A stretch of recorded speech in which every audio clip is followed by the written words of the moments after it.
Assalamualaikum dan salam sejahtera. Pada hari ini saya akan ajar tentang persediaan dan pengurusan mesyuarat. Persediaan dan pengurusan mesyuarat ini diajar dalam program pengurusan perniagaan dan juga kesesaan pentadbiran. Tak kisahlah kod apa pun, tapi diajar dalam program tersebut. Dan juga saya dapat tahu program lain pun ada seperti elektronik dan elektrik juga ada.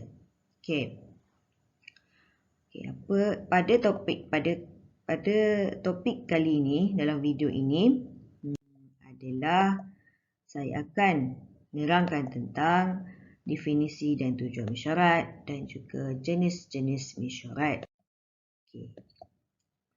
Apa itu mesyuarat? First sekali lah. Sebelum kita nak tahu lebih lanjut tentang tujuan, jenis-jenis mesyuarat, kita kena tahu apa itu mesyuarat. Mesyuarat adalah sebentuk komunikasi formal yang dilakukan dalam sesebuah pertubuhan lah. Dan juga untuk bertujuan membuat keputusan dan menyelesaikan masalah. Kenapa saya highlightkan formal, membuat keputusan, menyelesaikan masalah, membangkit. Ini adalah keyword untuk awak menghafal definisi mesyuarat lah. InsyaAllah kalau awak hafal keyword ini, tak akan salah lah apa itu maksud mesyuarat. Yang perlu awak tahu adalah mesyuarat itu komunikasi yang formal lah. Dia bukan tidak formal. Dia formal yang dilakukan dalam sesebuah pertubuhan. Untuk apa tujuan dia? Untuk membuat keputusan ataupun menyelesaikan sebarang masalah yang berbangkit. Itu adalah maksud mesyuarat. Next adalah apa itu tujuan mesyuarat. Tujuan mesyuarat ada 6. Setiap satu ni. Kenapa kita lakukan mesyuarat? First sekali, kita nak bertukar-tukar fikiran dan pendapat.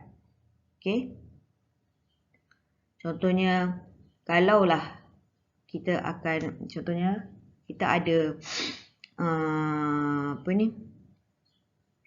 mesyuarat. Mesyuarat itu untuk melaksanakan satu majlis makan malam. Mungkin dalam mesyuarat itulah setiap orang memberi pendapat masing-masing. Macam mana nak buat tema majlis tu, nak buat kat mana.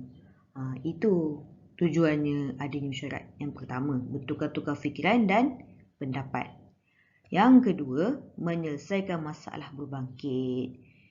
Contohnya kita ada masalah kewangan syarikat. So kita akan adakan mesyuarat. So kita sebagai dalam mesyuarat tu, masalah kewangan tu akan diselesaikan bersama-sama ahli syarikat.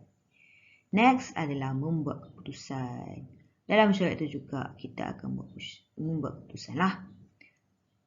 Nak pakai tema apa majlis makan malam. Nak bayar, nak buat masalah apa?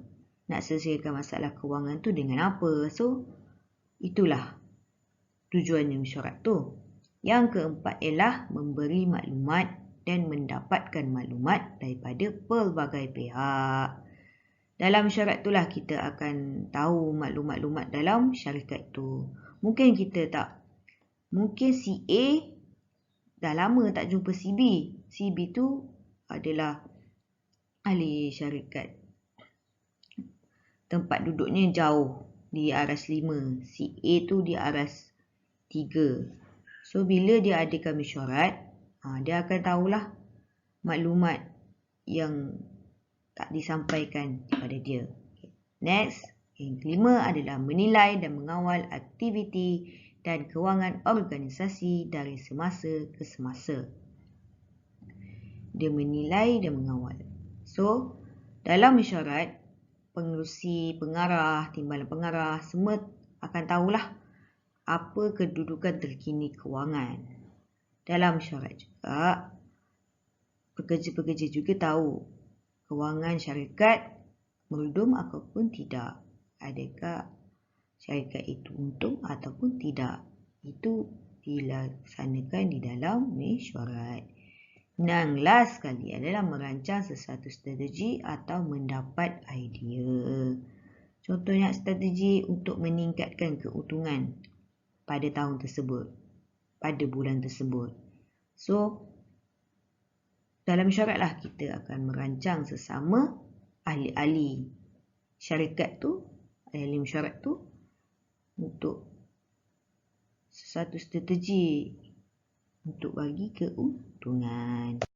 Okay. Next adalah jenis-jenis mesyuarat. Jenis mesyuarat ni terdiri daripada 3, iaitu mesyuarat tidak formal, mesyuarat formal dan mesyuarat multinasional. Okay. Apa itu mesyuarat tidak formal?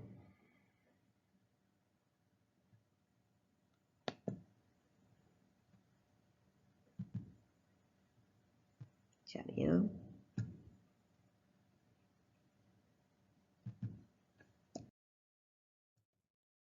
Okay, mesyuarat yang tidak formal bermaksud mesyuarat yang biasanya hanya taklimat projek saja dan bukan berbentuk fakta. Dia hanya tidak formal ni, dia berkumpul je, tak ada rancang-rancang dan terus bagi taklimat masa tu. Dia maklumatnya hanya disampaikan secara lisan. So, seterusnya tak ada nak catat minit mesyuarat ke apa ke. Lepas tu dilakukan dalam sekumpulan kecil ahli lah. Mana yang ada saja. Kalau semua cukup 5 orang ahli tu, dia pun buatlah mesyuarat. Itu maksudnya mesyuarat tidak formal. Yang tak ada minit mesyuarat, tak dirancang. Dia terus on the go saja. Okay. Mesyuarat formal pula. Mesyuarat formal ni mesyuarat yang mempunyai prosedur sebelum, semasa dan selepas mesyuarat lah. Okay. Dia dirancang dan juga dia ada minit mesyuarat dan juga dia ada susun atur mesyuarat lah. Nak buat kat mana, nak buat di bilik mesyuarat mana, ada pengangkutan ke tidak, ada makanan ke tidak, nak jemput bila, nak bagi notis mesyuarat bila, surat jemputan bila nak bagi. Itu kalau dia formal, dia ada benda semua tu, dia mesyuarat formal. Kalau mesyuarat tidak formal tadi, dia tak ada semua tu. Okay. Dia hanya kumpul je, terus cerita pasal tu. Okay. Mesyuarat formal ni terbahagi kepada beberapa lah. Tapi saya tak nak teruskan dengan tu. Kita tengok dulu mesyuarat multinasional ni apa. Okay, mesyuarat multinasional ataupun awak akan dengar mesyuarat antarabangsa. Sama je. Mesyuarat multinasional, mesyuarat antarabangsa ialah benda yang sama. Okay, mesyuarat ni sangat formal. Dia dah dirancang. Contohnya, mesyuarat ni akan diadakan pada tahun hadapan. Okey, tahun hadapan bulan 1 2023. So bulan sekarang, bulan 6. Bulan 6 sekarang ni dia akan rancang macam mana nak buat mesyuarat tu. Minit mesyuarat dah buat ke? Apa-apalah agenda dalam mesyuarat multinasional ni dirancang pada tahun ni. Walaupun mesyuarat tu dilakukan pada tahun hadapan 2023 Januari. Lambat lagi kan? Tapi dia dirancang pada tahun ni lah. So, agenda ni yang sudah ditentukan lah antara negara-negara. Dia akan dihadiri oleh wakil-wakil syarikat antara negara-negara lah, ikut kepada matlamat mesyuarat tu. Okay? Wakil syarikat ni dia akan buat persediaan lah perkara bangkit bagi mencapai keputusan yang diambil lah. persediaan dia sangat lama lah. Okay. So, wakil-wakil syarikat ni kena ada pengetahuan dan etika perniagaan antarabangsa lah, serta perbezaan bahasa dan budaya serta teknologi dalam mesyuarat ni. Dia amat penting. Dia memang kena tahu. Sebab budaya setiap negara lain-lain. So, dia kena ambil berat dah. Okay. Next. Inilah saya katakan. Ni baru saya masuk tentang mesyuarat formal. Syarat formal ni ada 7, iaitu mesyuarat agung, mesyuarat tergempar, mesyuarat luar biasa, mesyuarat jawatankuasa, mesyuarat ahli lembaga pengarah, mesyuarat pengurusan dan mesyuarat jabatan ataupun unit. Okey. Mesyuarat agung. Kita first adalah mesyuarat agung. Mesyuarat agung ni apa tujuan dia? Okay, setiap mesyuarat ni yang penting kita tahu adalah tujuan dia, notis dia, kekerapan dia dan kehadiran dia. Okay, apa tujuan mesyuarat agung? Dia nak bentangkan laporan tahunan. Okay, mesyuarat agung. Iaitu dia nak meluluskan penyata kira-kira pada tahun lepas lah. Lepas tu dia nak merancangkan aktiviti tahunan berikutnya. Lepas tu dia nak memilih ahli-ahli jawatankuasa baru dan meluluskan sesuatu usul. Okay. Notis untuk mesyuarat agung ni tidak kurang daripada 14 hari. Kekerapan untuk buat mesyuarat agung ni setahun sekali. Iaitu setiap berakhirnya tahun itulah. Contohnya akan buat pada bulan 12 maupun bulan 1 tahun hadapan ataupun bulan 2 tahun hadapan. Ikut. Dia akan bincangkan pada tahun ni lah.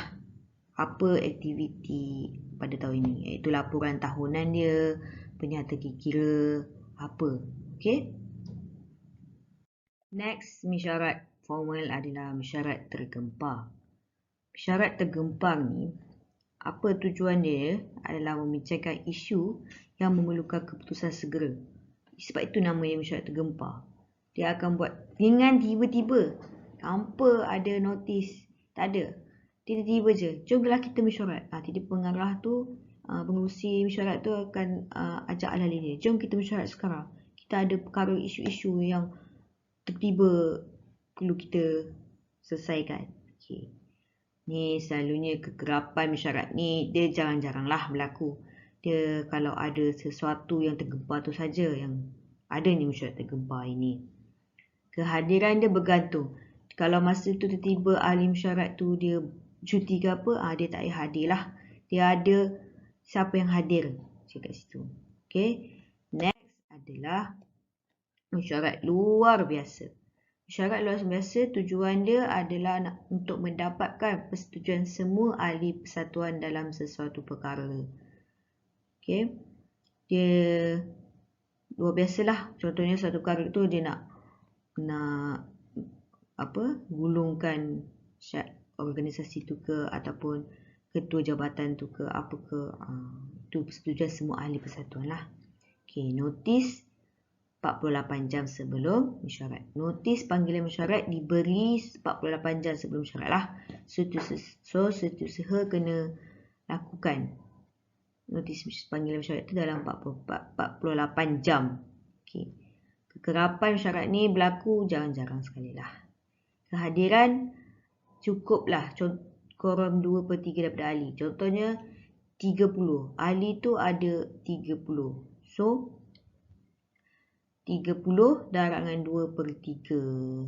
So, 2/3 daripada 30 adalah 20. So, kalau 10 orang tak datang daripada 30 tu, maksudnya mesyuarat luar biasa ini terjadi, diadakan. Kalau ada tak cukup, contohnya 12 orang tak datang, so tak bolehlah buat mesyuarat luar biasa ini. Ya. Contoh mesyuarat luar biasa ini adalah membubarkan jawatankuasa dan memilih jawatankuasa baru. Okay. Next adalah mesyuarat jawatankuasa.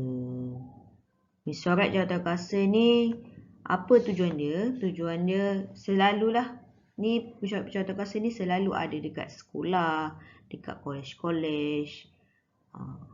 Tak kira lah kat pejabat, dia ada mesyuarat jawatankuasa ni. Tujuan dia apa? Membincang, merancang dan mengendalikan sesuatu projek. Lepas tu notis dia untuk lakukan ni adalah 48 jam sebelum mesyuarat. So notis panggilan mesyuarat disediakan 48 jam. Kena ada, kena bagi. Tak kira lah awak nak bagi surat ke, ataupun awak nak bagi melalui WhatsApp ke, nak bagi melalui email ke. Janji diberi pada 48 jam sebelum mesyuarat. Dan kekerapan dia sangat-sangat kerap sebab dia ahli jawatankuasa yang melaksanakan program, melaksanakan majlis, ikut. Inilah kehadirannya kurang 2/3 daripada ahli. Macam tadilah, kalau dia punya ahli dia ada 5 orang, 2/3 berapa? So 2/3 adalah 4. 1 orang tak datang, kena boleh buat. Kalau 3 orang tak datang, tak boleh buat mesyuarat ini. Okey, mesyuarat jawatankuasa ni terbahagi pada 3, iaitu mesyuarat jawatankuasa induk, mesyuarat jawatankuasa kecil dan ad hoc. Okey, mesyuarat jawatankuasa induk. Okey. Mesyuarat jawatankuasa induk ni dia nak membahas dan memerincikan segala perancangan dan strategi pelaksanaan projek. Dia induk. Dia yang paling atas.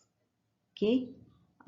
Contohnya kalau lah jawatankuasa tu diketuai oleh pengerusi, lepas tu timbalan pengerusi dia, bendahari, seterusnya. Itu adalah jawatankuasa induk. Okey, itu adalah jawatankuasa induk lah. Contohnya jawatankuasa itu tentang majlis makan malam. Majlis makan malam ada jawatankuasa dia, iaitu jawatankuasa dia diketuai oleh pengerusi, timbalan pengerusi, seterusnya, bendahari, apa lagi? Ketua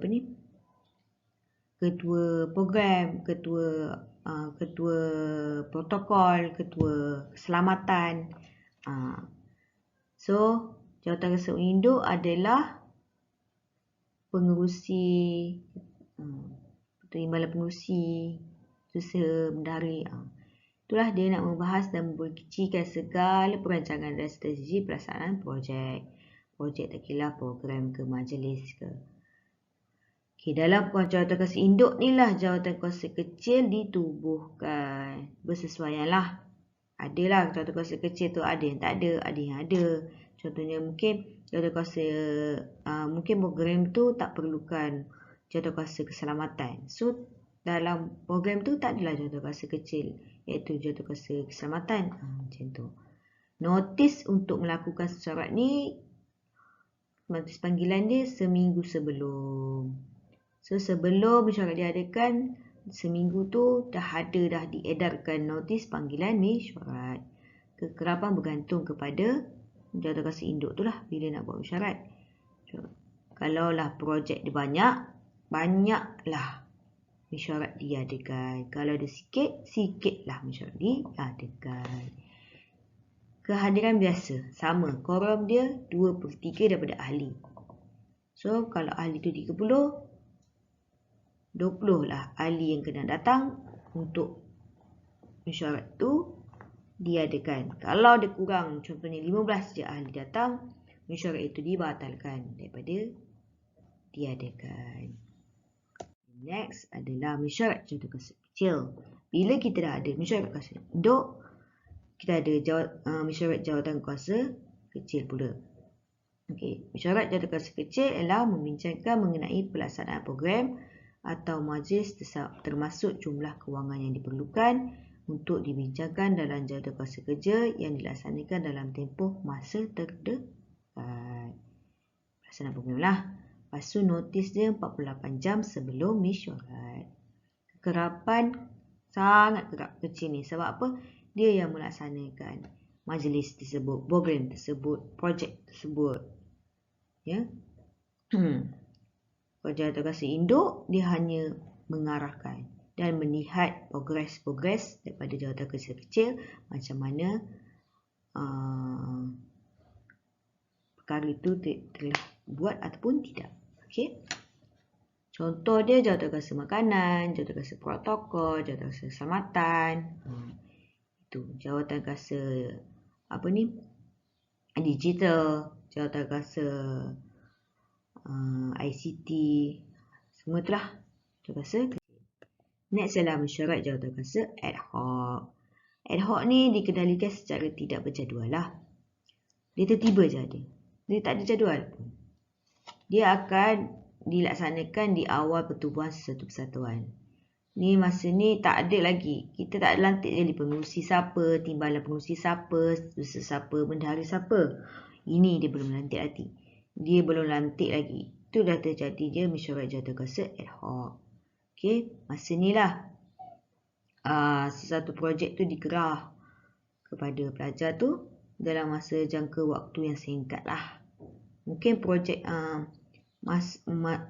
kita nak buat ni adalah contohnya tiba-tiba je esok pelajar masuk asrama. So tiba-tiba adalah jawatan penyambut pelajar asrama kan. Okay.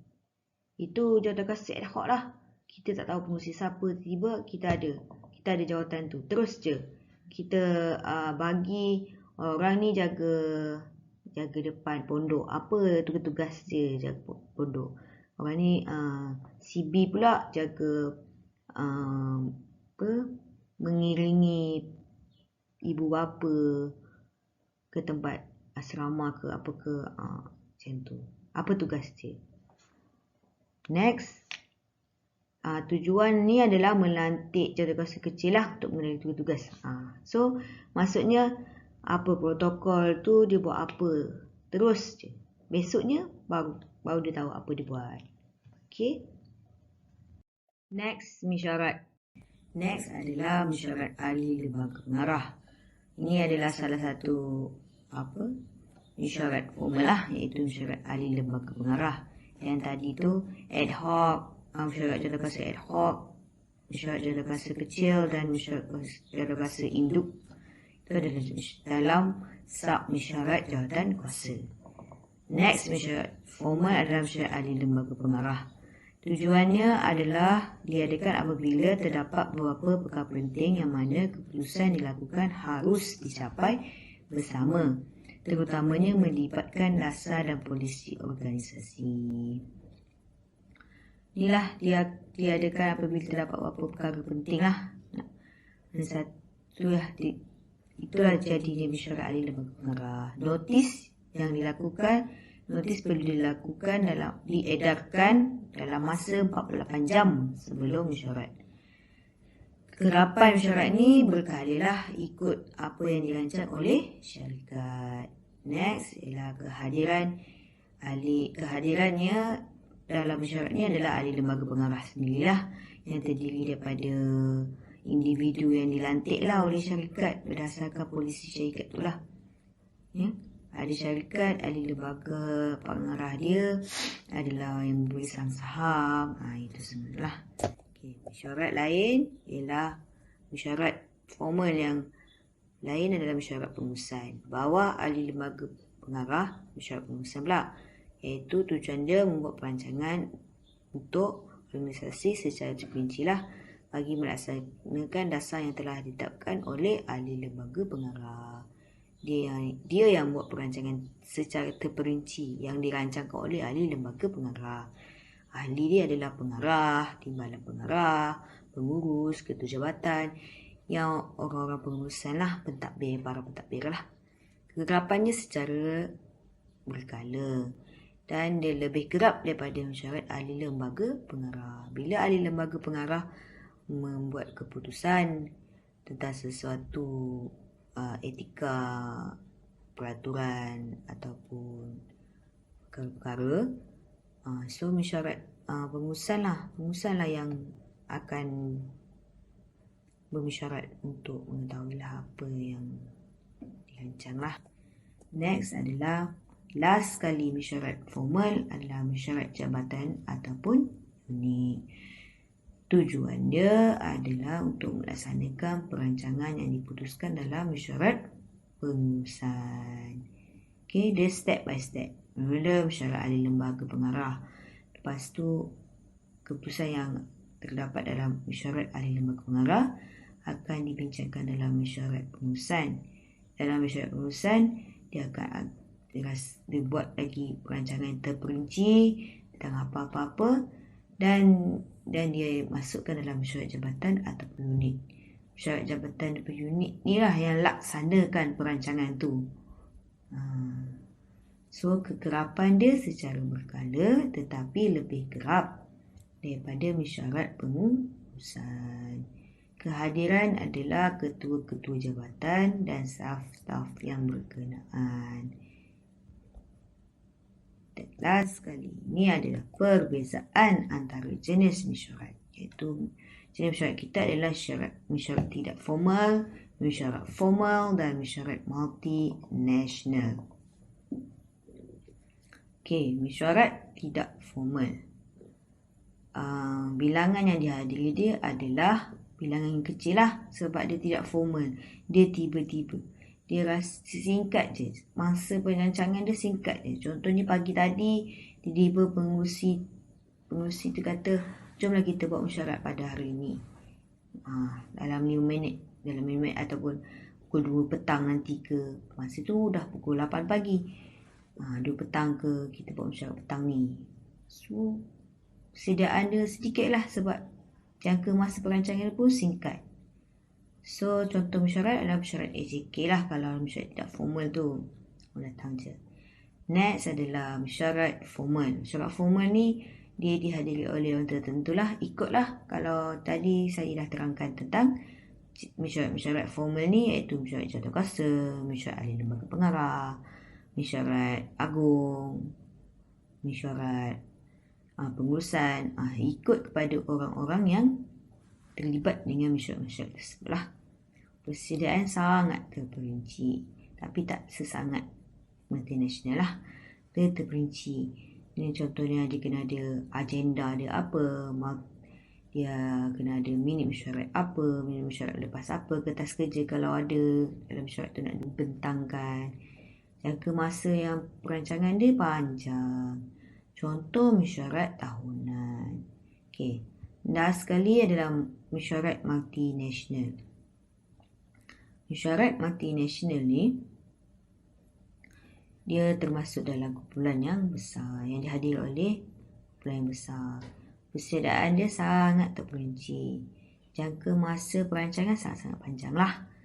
Dan contoh mesyuarat multinasional ni adalah persidangan antara negara. Dia antarabangsa kah? Dia sangat besar dalam satu dewan yang besar. Okay. Next sekali, last sekali adalah terima kasih. Dan kalau ada apa-apa soalan, boleh komen di bawah. Dan juga saya ada sediakan soalan Google Form kat bawah tu. Bolehlah try. Sekian, terima kasih.